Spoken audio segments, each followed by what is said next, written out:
Bonjour.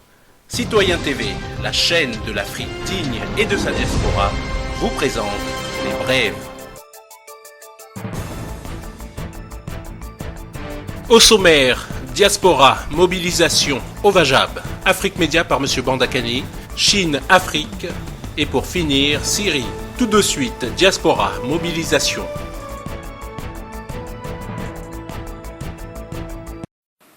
Ivoiriens, Ivoiriennes, Africains, Africaines, nous vous donnons rendez-vous samedi 15 août de la place du Château Rouge à la place de la République pour une grande marche qui nous emmènera exiger la libération du président Laurent Gbagbo et des prisonniers politiques et militaires de Côte d'Ivoire. Nous venons aussi pour dire non à la candidature d'Alassane Ouattara. Nous venons aussi exhorter les Ivoiriens de partout dans le monde à défendre bec et ongles leur constitution. Nous venons aussi pour dénoncer ces crimes odieux, ces crimes crapuleux perpétrés sur de paisibles citoyens. C'est ainsi que le CRI panafricain dénonce ici l'assassinat d'Agoni Claude Larissa, cette jeune étudiante qui a été lâchement assassinée par des soi-disant microbes qui sont en réalité des rejetons des FRCI et autres supplétifs d'Ozo. Nous disons que Alassane Ouattara, Ahmed Bakayoko, Soroguium et tous leurs chefs militaires rebelles en portent l'entière responsabilité. Et nous appelons les Ivoiriens à dire non à ce régime dictatorial, à ce régime sanguinaire, à ce régime qui accompagne ces crimes, accompagne de la façon la plus odieuse, dans un silence assourdissant, ces crimes contre les Ivoiriens.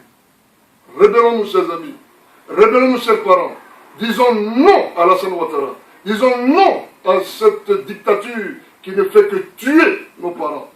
Rendez-vous dans les rues de France et de Navarre. Battons-nous, battons le pavé, pour qu'un jour triomphe la démocratie. Je vous remercie.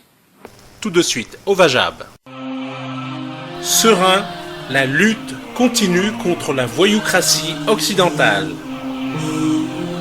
Si le combat de notre souveraineté passe par un procès pour que définitivement les commanditaires de ce qui nous arrive en Afrique soient exposés au monde, allons au procès avec sérénité. Courage, ne baissons pas les bras, on va aller jusqu'au bout. À partir de ce jour, plus de soutien politique aux partis impliqués dans la déstabilisation en Afrique. On les connaît tous, ils ont diabolisé le président Laurent Gbagbo et continuent de diaboliser ceux qui disent la vérité ici et en Afrique. C'est la libération de Gbagbo qui apaisera la Côte d'Ivoire. Donc restons mobilisés autour du président Laurent Gbagbo, président légitime de Côte d'Ivoire, victime d'un coup d'État de la France, puis otage à la CPI suite au mensonge de Fatou Draman Bensouda et son dossier mal soudé au profit du Dramanistan, la version france-africaine de la Côte d'Ivoire.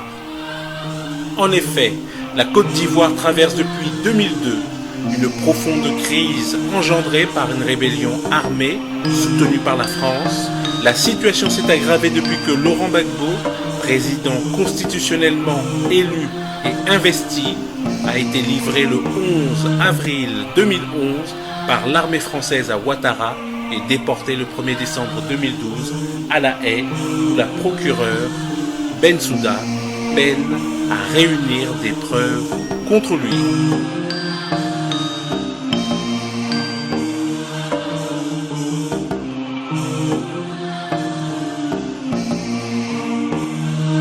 Tout de suite, Afrique Média par M. Bandakani.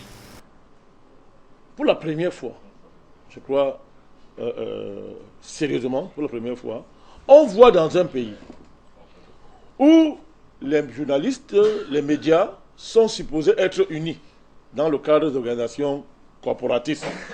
Je ne vais pas publiciter aucune d'elles. Et un média est attaqué Ce sont les médias locaux, qui s'organisent pour faire pression, pour lyncher le préfet de Vouri. En fait, le livrer à leur parrain. Pour livrer le préfet de Vouri à leur parrain. Et qui donne des informations exactes sur la localisation d'Afrique Média au Cameroun. Il faut que le monde entier écoute ça, que l'Afrique écoute ça, que la population écoute. Comprenne bien ce que nous écoute. Pour la première fois, l'universalité corporatiste de la profession a été brisée. Des médias, parfois tout à l'heure, a convoqué la revue de presse ce matin, dans ce coin-là, ce pays-là, ce matin, où on a vu la presse écrite, une grande partie, des médias se liguer contre Afrique Média, en livrant le préfet du Vouri, en lui mettant une pression immense, en le lynchant médiatiquement, pour dire à leur pareil étranger que votre adversaire, c'est le préfet du Vouri, il ne veut pas appliquer la sanction à Afrique Média.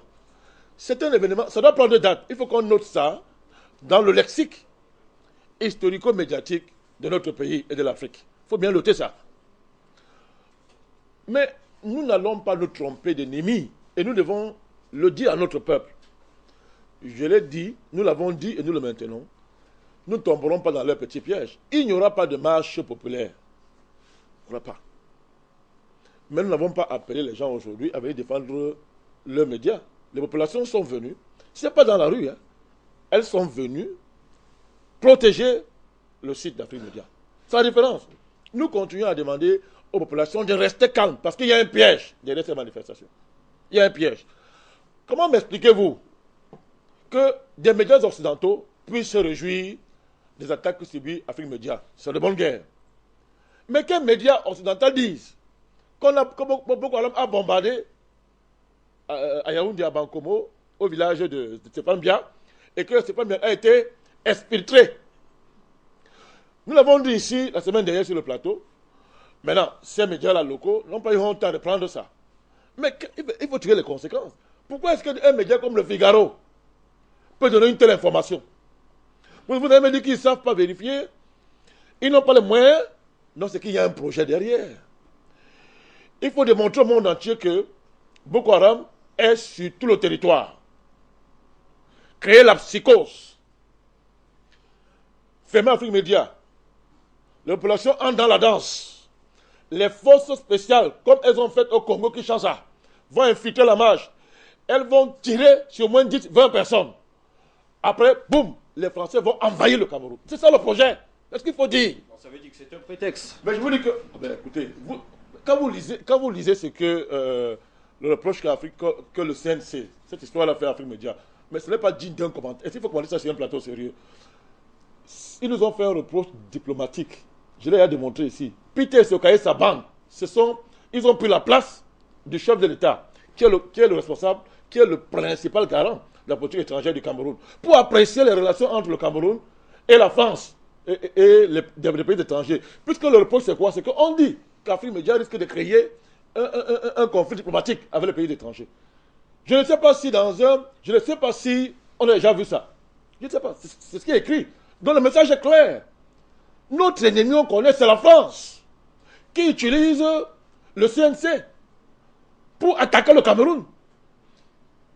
On est en train de diffuser l'idée partout que Boko Haram a envahi le Cameroun, alors que nos autorités sont en train de maîtriser la situation. Elles maîtrisent la situation sur le terrain. Mais qu'est-ce qu'on peut croire? Le Figaro veut démontrer que les autorités sont dépassées et que le Figaro l'a fait. Jeune Afrique aussi l'a fait. Il dit que le Cameroun, c'est un pays sur état d'urgence partout. Il y a les barrages partout, même dans les villages les plus reculés. Mais tout ça, ce n'est pas le fait du hasard. Il faut justifier que le pays est en insécurité. Je le répète et je le maintiens. Fermer Afrique Média. Nous, on l'appelle aux manifestations populaires. Les forces spéciales entrent en scène. Elles tirent sur les populations. On met ça sur la tête des autorités et la France a envahi le Cameroun. C'est ça qu'elle a battu, pas seulement le Cameroun. Nous avons des informations sur le tracé de ce pays-là. Va partir d'Ambam. Vous voyez tout ce grand califat, on appelle ça califat, mais c'est un projet géopolitique des Occidentaux. Tout ce califat, le nord du Cameroun, à partir d'Ambam, cette frontière, en passant par une partie du Tchad, la Centrafrique et le Nigeria. C'est ce qu'on veut créer là. C'est ça l'enjeu. Afrique Média est le bouclier, est le rempart, l'obstacle majeur à ce projet. Il faut donc nous fermer. Donc une fois qu'on sera fermé, qu'est-ce qui va se passer? Le peuple n'aura plus d'informations. Non, mais c'est pas seulement tout. Quand on a voulu frapper la Côte d'Ivoire et Barbeau, qu'est-ce qu'on a fait? On a commencé par où? RTI. Dès qu'ils ont fermé, bam, ils ont engagé la campagne d'Abidjan. Ils ont envoyé à Abidjan. Alors, Afrique Média toujours, le débat panafricain du dimanche 16 août 2015 sera diffusé depuis Djamena. Les sujets du débat: lutte contre Boko Haram, la mort de Shekau marque-t-il le début de la fin de la terreur? Deuxième sujet, forces endogènes à pied d'œuvre pour la fermeture d'Afrique Média. Bon débat à tous. Animateur principal, Mohamed Bachir Ladan. Bravo, Afrique Média est de retour en direct. Félicitations et applaudissements. Tapez les points, gâtez le coin. Tapez les points, gâtez le coin. Tapez les points, gâtez le coin. Tapez les points, gâtez le coin. Serrez les points, levez les points.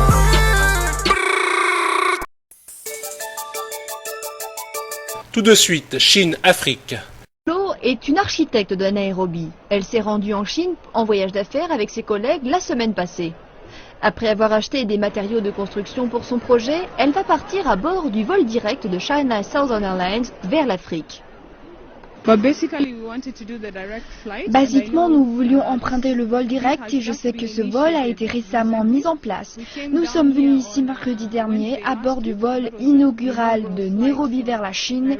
Nous l'avons emprunté car c'est le vol le plus rapide, puis nous avons décidé de revenir avec le même vol. Selon l'administration chinoise de l'aviation civile, plus de 120 000 passagers ont voyagé entre la Chine et le Kenya l'année dernière et 28% s'y rendaient depuis Guangzhou. Une fois que les passagers arrivent à Nairobi, ils peuvent effectuer des transits vers 40 pays africains grâce à la compagnie Kenya Airways. Par ailleurs, Guangzhou est également un important point de passage des voyageurs venus d'Afrique. À l'avenir, China Southern Airlines fera de Guangzhou un important hub pour les passagers venant du Japon, de Corée du Sud et des pays du sud-est asiatique voyageant vers l'Afrique. La route est la plus directe de Chine vers l'Afrique. La Chine est désormais un partenaire commercial clé de nombreux pays africains. L'Afrique a dépassé l'Amérique l'année dernière et devient le 3e continent plus populaire à accueillir des touristes chinois. Et le nouveau service direct de Guangzhou à Nairobi rendra certainement les voyages dans les deux sens bien plus attractifs. China Southern Airlines opère un trajet Guangzhou-Nairobi tous les lundis, mercredis et vendredis avec un Airbus A330. Les passagers espèrent que ce vol sera un jour disponible à des tarifs préférentiels, alors que les vols aller-retour en classe économique sont à $800. Et pour finir, les titres de l'actualité en Syrie.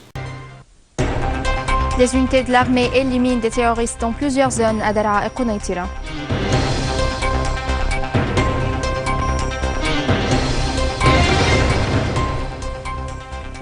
Les chantiers de maintenance œuvrent sans cesse pour réhabiliter les infrastructures à Hasake.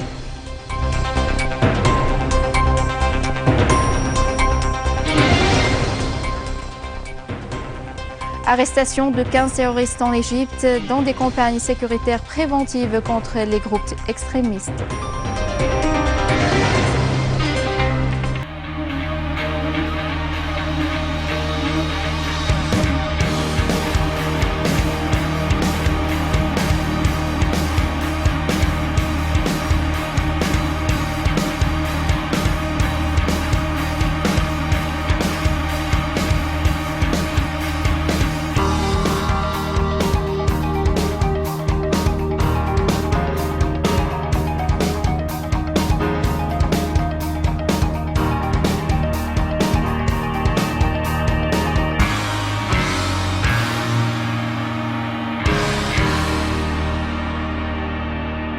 Citoyen TV, la chaîne de l'Afrique digne et de sa diaspora, vous a présenté Les Brèves.